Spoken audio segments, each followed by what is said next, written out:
6 ਵਰਿਆਂ ਦੀ ਉਮਰ ਦੇ ਵਿੱਚ ਤਰ੍ਹਾਂ ਤਰ੍ਹਾਂ ਦੇ ਕੌਤਕ ਤੇ ਖੇਡਾਂ ਕਰਦੇ ਹੋਏ ਆਪਨੇ ਉੱਥੋਂ ਚਾਲੇ ਪਾਏ। ਯਾਦਗਾਰੀ ਅਸਥਾਨ ਜਨਮ ਅਸਥਾਨ ਤਖਤ ਸਾਹਿਬ ਪਟਨਾ ਬੜੇ ਸੁੰਦਰ ਰੂਪ ਵਿੱਚ ਬਣਿਆ ਹੋਇਆ ਹੈ। ਗੁਰਦੁਆਰਾ ਬਾਲ ਲੀਲਾ ਔਰ ਹੋਰ ਅਨੇਕਾਂ ਆਪ ਦੇ ਪਾਵਨ ਅਸਥਾਨ ਯਾਦਗਾਰੀ ਉੱਥੇ ਬਣੇ ਹੋਏ ਨੇ। ਆਪ ਆ ਕੇ ਅਨੰਦਪੁਰ ਸਾਹਿਬ ਦੇ ਜੋ ਹੈ ਟਿਕੇ। ਕਹਿੰਦੇ ਨੇ ਜਿਸ ਦਿਨ ਗੁਰੂ ਤੇਗ ਬਹਾਦਰ ਸਾਹਿਬ ਜੀ ਮਹਾਰਾਜ ਦਾ ਸੀਸ ਆਪ ਦੇ ਕੋਲ ਲਿਆਂਦਾ ਗਿਆ ਤੇ ਸਤਿਗੁਰਾਂ ਦੀ ਸ਼ਹਾਦਤ ਦੀ ਖਬਰ ਸੁਣਾਈ ਗਈ ਤਾਂ ਮਹਾਰਾਜ ਕਹਿਣ ਲੱਗੇ ਦਿੱਲੀ ਦੇ ਵਿੱਚ ਬੜਾ ਰੋਸ ਪੈਦਾ ਹੋਇਆ ਹੋਵੇਗਾ, ਬੜਾ ਜੋਸ਼ ਉਮੜਿਆ ਹੋਵੇਗਾ।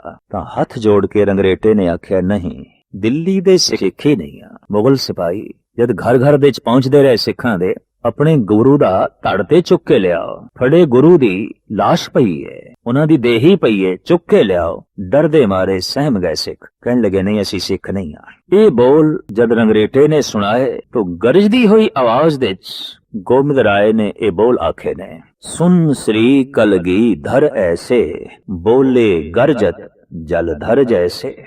ਇਸ ਤਰ੍ਹਾਂ ਗਰਜੇ ਜਿਵੇਂ ਕਿ ਬੱਦਲ। ਅਬ ਇੱਕ ਐਸੋ ਪੰਥ ਬਣਾਓ ਸਗਲ ਜਗਤ ਬਿਖੇ ਬਹੁ ਵਿਦਵਾਓ। ਲਾਖੋ ਨਰ ਜਗ ਕੇ ਇੱਕ ਥਾਏ ਤਾਮੇ ਮਿਲੇ एक सिख जाए। सब में पृथक पछानो परे छपे न छपे कैसहू करे। गरजदे होया कहन लगे मैं हुण सिख दा स्वरूप ही ऐसा बना देंगा उस तो पुछण दी लोड़ ही नहीं रहेगी तू सिख है कि नहीं। उहदी शक्ल सूरत दसेगी, उहदा रूप रंग दसेगा और लखां मनुखां दे खड़े होया भी दिसेगा ये सिख है। लाखों नर जग के एक थाए तामे मिले एक सिख जाए।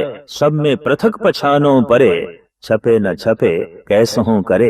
यथा बगन में अंश न छपे गिरजन विखे मोर ज्यों देखे। तिमना ना बेखन के माही मम सिक्को वकत दे नाल नाल आप देश दी तामीर दे जुटे।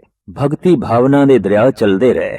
सिख ते मानवता दिमागी तौर ते उज्जवल हो सके, ਸਾਹਿਤਿਕ ਰੁਚੀਆਂ ਵੀ ਇਸ ਦੇ ਅੰਦਰ ਪੈਦਾ ਹੋ ਸਕਣ ਤਾਂ ਆਪ ਨੇ 52 ਕਵੀ ਵੀ ਆਪਣੇ ਨਾਲ ਰੱਖੇ। ਇਸ ਤੋਂ ਆਪ ਦੀਆਂ ਸਾਹਿਤਿਕ ਰੁਚੀਆਂ ਦਾ ਪਤਾ ਚੱਲਦਾ ਹੈ। ਔਰ ਆਪ ਨੇ ਵਕਤ ਦੇ ਨਾਲ ਨਾਲ ਪੌਂਟਾ ਸਾਹਿਬ ਵਿੱਚ ਬੈਠ ਕੇ ਇੱਕ ਮਹਾਨ ਗ੍ਰੰਥ ਦੀ ਰਚਨਾ ਕੀਤੀ ਜਿਸ ਨੂੰ ਗੁਰੂ ਦਸਮ ਗ੍ਰੰਥ ਕਰਕੇ ਕਹਿੰਦੇ ਨੇ। ਜਾਪ ਸਾਹਿਬ ਆਪ ਦੀ ਅਜ਼ੀਮ ਰਚਨਾ ਹੈ। ਅਕਾਲ ਉਸਤਤ ਗਿਆਨ ਪ੍ਰਭੂਤ ਹੈ ਬਾਣੀ ਹੈ ਔਰ ਇਸੇ ਤਰੀਕੇ ਨਾਲ ਅਨੇਕਾਂ ਸ਼ਬਦ ਨੇ। ਫਿਰ ਆਪ ਨੇ ਦੇਸ਼ ਦੇ ਪ੍ਰਾਚੀਨ ਧਰਮ ਗ੍ਰੰਥਾਂ ਦਾ ਬ੍ਰਿਜ ਭਾਸ਼ਾ ਵਿੱਚ ਉਲੱਥਾ ਵੀ ਕੀਤਾ, ਮਹਿਜ਼ ਇਸ ਵਾਸਤੇ ਕਿ ਵਕਤ ਦੇ ਬ੍ਰਾਹਮਣ ਇੱਕ ਤੇ ਕਹਿੰਦੇ ਸਨ ਵਿਦਿਆ ਸਿਰਫ ਬ੍ਰਾਹਮਣ ਪੜ ਸਕਦਾ ਹੈ, ਦੂਜਾ ਤੀਜਾ ਨਹੀਂ। ਔਰ ਅਰਥਾਂ ਦਾ ਅਨਰਥ ਕਰਦੇ ਸਨ ਤਾਂ तमाम ਧਰਮ ਗ੍ਰੰਥਾਂ ਦਾ ਸਤਿਗੁਰ ਨੇ ਉਲੱਥਾ ਕੀਤਾ ਬਈ ਪੜ ਲਓ ਸਾਰੇ। ਪੁਰਾਣਾ ਇਤਿਹਾਸ ਇਹ ਸੀ ਔਰ ਧਰਮ ਗ੍ਰੰਥਾਂ ਵਿੱਚ ਇਹ ਕੁਝ ਸੀ ਔਰ ਸਾਰੇ ਹੀ ਪੜ ਲਓ, ਸਾਰਿਆਂ ਨੂੰ ਪਤਾ ਚੱਲ ਜਾਏ ਪੁਰਾਣਾ ਧਰਮ ਕੀ ਸੀ। ਤੇ ਸਭ ਕੁਝ ਲਿਖਣ ਦੇ ਬਾਵਜੂਦ ਸਾਹਿਬ ਕਹਿੰਦੇ ਨੇ ਕਿ ਮੈਂ ਇਹ ਜੋ ਸਭ ਕੁਝ ਲਿਖਿਆ ਹੈ ਇਹ ਮੇਰੇ ਆਪਣੇ ਖਿਆਲ ਨਹੀਂ, ਮੈਂ ਅਨੁਵਾਦ ਕੀਤਾ ਹੈ।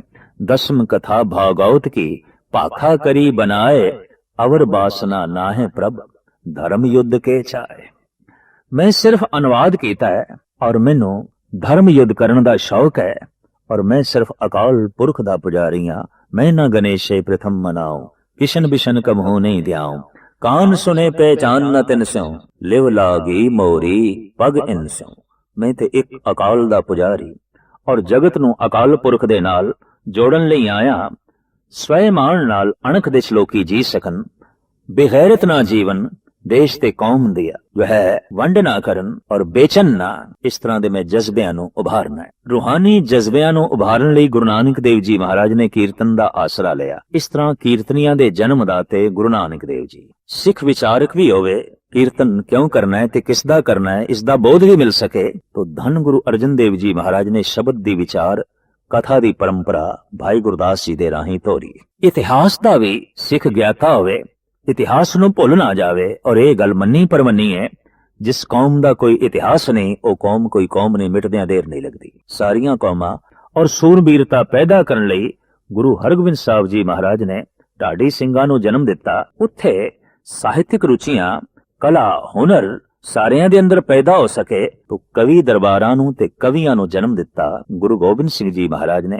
ਔਰ ਆਪ ਮਾਣ ਨਾਲ ਆਪਣੇ ਆਪ ਨੂੰ ਵੀ ਕਵੀ ਕਹਿੰਦੇ ਨੇ। ਕਵੀ ਆਵਾਜ਼ ਥਾਂ ਥਾਂ ਤੇ ਆਪਣੇ ਆਪ ਨੂੰ ਕਵੀ ਕਰਕੇ ਕਹਿੰਦੇ ਨੇ ਮੈਂ ਇੱਕ ਕਵੀ ਹਾਂ, ਮੈਂ ਇੱਕ ਕਵੀ ਹਾਂ। ਆਪ ਨੇ ਆਪਣੀ ਮਨੋਬਿਰਤੀ ਚਾਹਤ ਇੰਜ ਪ੍ਰਗਟ ਕੀਤੀ ਹੈ।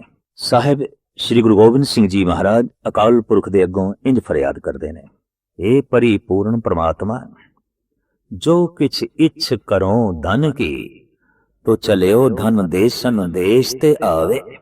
ओ सब रिद्धन सिद्धन पे, हमरो नहीं नैक ही आ ललचावे।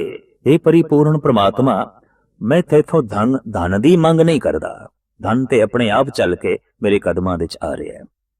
और मैं तैथों हे परिपूर्ण परमात्मा कोई रिद्धि ते सिद्धियां दी मंग नहीं करदा, ये मैनू बिल्कुल नहीं चाहिए। और सुनो, कछ जोग बिखे कर कौन इतो, तप के तन तावे, जूझ मरो रण में तज भय तुम ते, बस श्याम अह बर पावे। रणभूमि विच देश दी खातर, मजलूमां दी खातर लड़दियां लड़दियां अपने प्राण दे दियां, हे प्रभु, इस तो इलावा होर कुछ भी नहीं चाहिए।